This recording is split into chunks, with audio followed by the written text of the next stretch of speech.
Hi everyone, welcome back to my channel. ನಾನಿವತ್ತು ಬೆಳ್ಳಿ ಸಾಮಾನ ಯಾವ ಥರ ತೊಳೆಯೋದು ಅಂತ ತೋರಿಸ್ತಾ ಇದ್ದೀನಿ. ತುಂಬಾ ಸಿಂಪಲ್ಲಾಗಿ ಎರಡು ವಸ್ತುವಿಂದ ನಾವು ತೊಳಿಬೋದು. ಫಸ್ಟು ನಾನು ನೀರು ಹಾಕ್ಕೊಳ್ತಾ ಇದ್ದೀನಿ ಎಲ್ಲ ಬೆಳ್ಳಿ ಸಾಮಾನು ಮೇಲೇನು.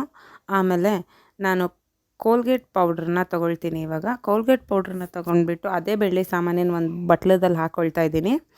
ಯಾಕಂದರೆ ಅದು ಎಲ್ಲಿ ಬಿದ್ರೂ ಅದು ಬೆಳ್ಳಿ ಸಾಮಾನು ಮೇಲೆ ಶೈನ್ ಬರುತ್ತೆ. ಸೊ ಬೇರೆ ಪಾತ್ರೆ ಯಾಕೆ, ಅದೇ ಪಾತ್ರೆನೇ ಅದರದ್ದೇ ಒಂದು ಬಟ್ಲನ್ನ ಯೂಸ್ ಮಾಡೋಣ ಅಂತ ಅದಕ್ಕೆ ಸ್ವಲ್ಪನೇ ನೀರು ಮಿಕ್ಸ್ ಮಾಡಿಕೊಂಡು ಅದನ್ನು ಸ್ವಲ್ಪ ಲಿಕ್ವಿಡ್ ಥರ ಮಾಡಿಕೊಂಡೆ. ಇವಾಗ ಎಲ್ಲ ಬೆಳ್ಳಿ ಸಾಮಾನಿಗೂ ಫಸ್ಟು ಅದನ್ನು ಹಚ್ಬಿಟ್ಟು ಇಡ್ತಾ ಇದ್ದೀನಿ, ಒಂದೊಂದಾಗಿನೇ ತೊಗೊಂಡು.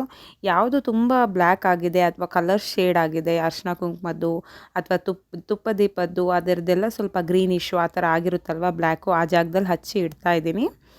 ಆ ಥರ ಜಾಸ್ತಿ ಇದ್ದಲ್ಲಿ ಸ್ವಲ್ಪ ಜಾಸ್ತಿ ಹಚ್ಬಿಟ್ಟು ಅದನ್ನ ಚೆನ್ನಾಗಿ ಒಂದು 2-3 ಸಲ ಕೈಯಿಂದ ಉಜ್ಜಿಬಿಟ್ರೆ ಸಾಕು. ಅದರಿಂದ ತುಂಬಾ ಹೊಸ ಥರನೇ ಆಗುತ್ತೆ. ಬಂಗಾರದ ಅಂಗಡಿಯಲ್ಲೂ ಯೂಶ್ವಲಿ ಅವರು ಇದರಿಂದನೇ ಕ್ಲೀನ್ ಮಾಡೋದಂತೆ. ಸಿಲ್ವರ್ ಅಂಗಡಿ ಅಣ್ಣನ ಕೇಳಿದಾಗ ಅವ್ರು ಕೂಡ ನಂಗೆ ಅದನ್ನೇ ಸಜೆಸ್ಟ್ ಮಾಡಿದರು. ತುಂಬ ಸಲ ಇಲ್ಲಿ ತೊಳೆಯೋಕ್ಕೆ ತರಬೇಡಿ, ತುಂಬಾ ಗ್ರಾಮ್ಸ್ ಎಲ್ಲ ಕಮ್ಮಿ ಆಗುತ್ತೆ ಅಂತ. ಇದೇ ಥರ ಯೂಸ್ಫುಲ್ ವೀಡಿಯೋಸ್ಗಳಿಗಾಗಿ ಪ್ಲೀಸ್ ಸಬ್ಸ್ಕ್ರೈಬ್ ಮೈ ಚಾನಲ್.